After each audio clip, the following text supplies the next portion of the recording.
طبعا يا جماعه الرساله دي للمصيفين حبايبنا اللي جايين اسكندريه. 5 حاجات ما تعملوش ابوهم عشان واحد مش عارف يتنايل ينزل. تمام. رقم 1 البوكسر غير المايوه غير يعني صرف الكلمه اللباس. تمام. مش كلهم واحد.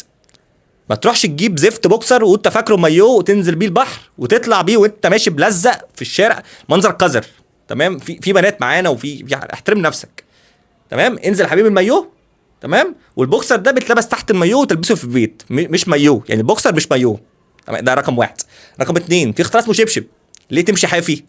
دي قله ادب. انت بتعمل في مراتك كده بتمشي حافي في الشارع، فبلاش قرف. في حاجه اسمها شبشب، جزمه، صندل، اي زفت على دماغك ومال جمينك. تمام. رقم 3 ما تمشيش تاكل وتقزقز لب وترمي في الارض. انت بتعمل في مراتك كده، ما بتعملش كده. تمام. تحترم نفسك. كيس ازقز فيه وارمي، ازقز فيه المهم كده في زباله. رقم 4 مفيش حاجه اسمها كلنا نقعد على اول شط، يعني هو في السباق لما كلكم تقعدوا على اول شط مين يقعد على التاني ان شاء الله يعني. ما هو خلاص انت جيت بدري قعدت اول شط الموضوع انتهى. بس لا ازاي بقى انا اقعد على اول شط؟ لا انا حما اديكي على قفاك ولا حما اتعارك معاك عشان اقعد على اول شط ونضرب بعض بقى والبقاء للاقوى. اقعد في الصف التاني. طب انا مش عايز اقعد في الصف التاني، انا عايز اقعد قدام البحر. تعالى بدري. ايه سهله اهي. اخر حاجه بقى ورقم 5 ودي اهم حاجه فيهم.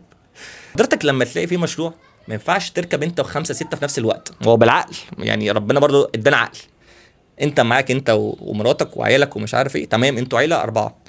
العيله ما تبقاش 9. يعني انا حرفيا واحد راكب امبارح جنبي هو دخل مراته وعمال ماسك القلب بيعمل كده هوبا هوبا. ايه ده ايه ده؟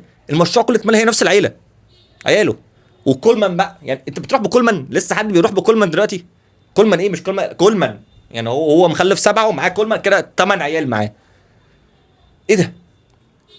تخيل بقى لو كل دول اصلا يعني مأجرين تحتك كلهم فتحوا حنفيه خدوا دش، انت كده انسى، مش هتجيلك نقطه ميه. فيا ريت يا جماعه اكتر حد مخلف اكتر من 3 اكتر من 4 ما يجيش يتنقل صيف في بلدكم.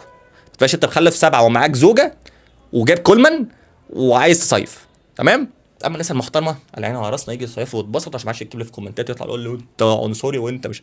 اللي يجي يتبسط باحترام بس. شكرا. سلام.